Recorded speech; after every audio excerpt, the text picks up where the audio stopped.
है मसीह का प्यारा वचन, ये है वचन प्यारा। परमेश्वर के धन्य नाम की महिमा हो। प्रभात मनन के सत्र 2476 में आप सभी का बड़े प्रेम के साथ स्वागत करता हूं। आइए आज मनन के लिए हम पढ़ते हैं पत्रस की दूसरी पत्री, दूसरा अध्याय, उसकी पहली बात। जिस प्रकार उन लोगों में झूठे भविष्यद्वक्ता थे, उसी प्रकार तुम में भी झूठे उपदेशक होंगे, जो नाश करने वाले पाखंड का उद्घाटन छिप छिप कर करेंगे और उस स्वामी का जिसने उन्हें मोल लिया है इनकार करेंगे और अपने आप को शीघ्र विनाश में डाल देंगे। पूरे दूसरा अध्याय में प्रेरित पत्रस झूठे शिक्षकों के बारे में विश्वासियों को चेता रहा है। पत्रस की मृत्यु के कुछ ही समय के पूर्व पत्रस इस दूसरी पत्री की रचना की थी, अर्थात लगभग 67 या 68 ईस्वी के आसपास में। तब तक कलीसियाओं में कई प्रकार की झूठी शिक्षा विभिन्न झूठे शिक्षकों के द्वारा सिखाना और उससे कई विश्वासियों के द्वारा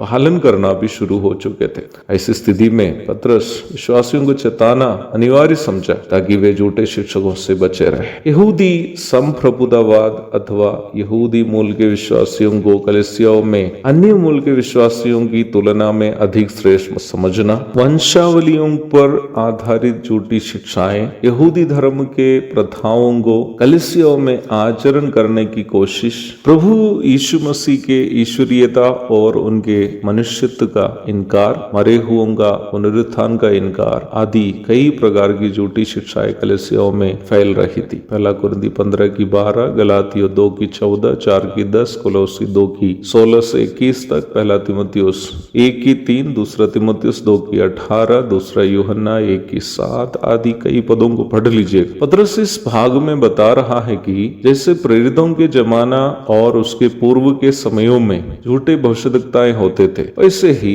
आगे के दिनों में अर्थात प्रेरितों के जमाने के बाद के समय में झूठे उपदेशक भी होंगे। पुराने नियम के समय के भविष्यद्वक्ता लोग परमेश्वर से सुनकर लोगों से प्रचार करने वाले थे। निर्गमन 19 की 7, अध्याय 19 की 10 से 25 तक, यशायाह 6 की 8 और 9। परंतु नया नियम के भविष्यद्वक्ताओं की सेवकाई विशेषकर प्रेरितों के संदेशों को स्थानीय कलीसियाओं में जाकर समझाना था। प्रेरितों के काम अध्याय 15 की 22 से 32 तक पढ़िएगा। झूठे भविष्यद्वक्ता लोग उन दिनों में इसलिए थे क्योंकि सच्चे भविष्यद्वक्ता लोग भी थे। जो पत्रस भविष्य की ओर देखकर ये कहता है कि उसी प्रकार तुम में भी झूठे उपदेशक होंगे, ये प्रेरितों के जमाना समाप्त होने के बाद के समय की ओर इशारा कर रहा है। यदि आज भी भविष्यद्वक्ता लोग होते तो आज भी झूठे भविष्यद्वक्ता लोग भी होते।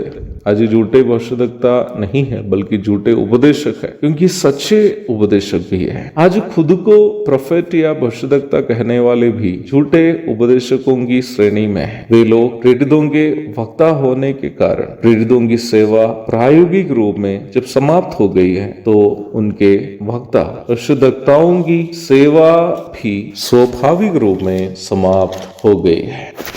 झूठे शिक्षकों के द्वारा उत्पन्न दो खास गड़बड़ियों को पत्रस यहाँ प्राथमिक रूप में समझाता है। पहली गड़बड़ी है नाश करने वाले पाखंड का उद्घाटन वे छिप छिप कर करेंगे। दूसरी गड़बड़ी है उस स्वामी का जिसने उन्हें मोल लिया है इनकार करेंगे। यहाँ उपयोग किया गया पाखंड शब्द के लिए मूल भाषा यूनानी में उपयोग किया गया शब्द का एक अर्थ रिबेलियन अथवा विद्रोह है। विद्रोह वो पाप है जो शैतान करके श्राप का पात्र बन गया था। पत्रस यहाँ सूचित कर रहा है कि परमेश्वर के वचन की बुनियादी शिक्षा के विरोध में दूसरी शिक्षा सिखाना परमेश्वर के खिलाफ विद्रोह करना है। जैसे आदम की अनुपस्थिति में हव्वा को शैतान ने बहकाकर पाप में फंसाया, वैसे ही झूठे उपदेशक भी विश्वासियों को चालाकी से झूठे उपदेश के चंगुल में फंसा देते हैं। झूठे उपदेश हमें हमारे प्रति परमेश्वर की योजना से भटका देते हैं। परमेश्वर की इच्छा यह है कि हम सब अपने पुत्र के स्वरूप में बदल जाए। रोमी 8 की 29। झूठी शिक्षा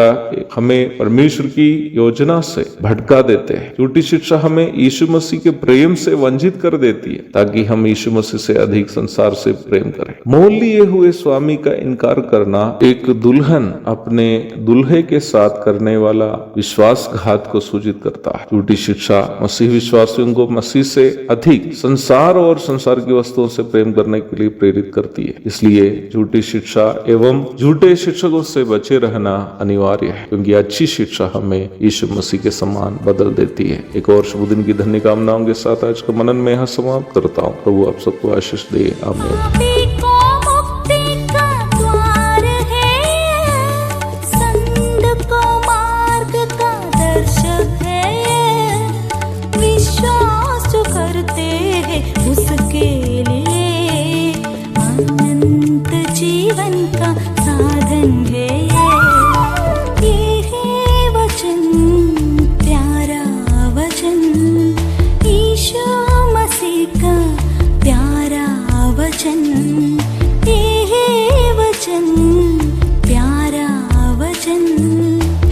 ईशा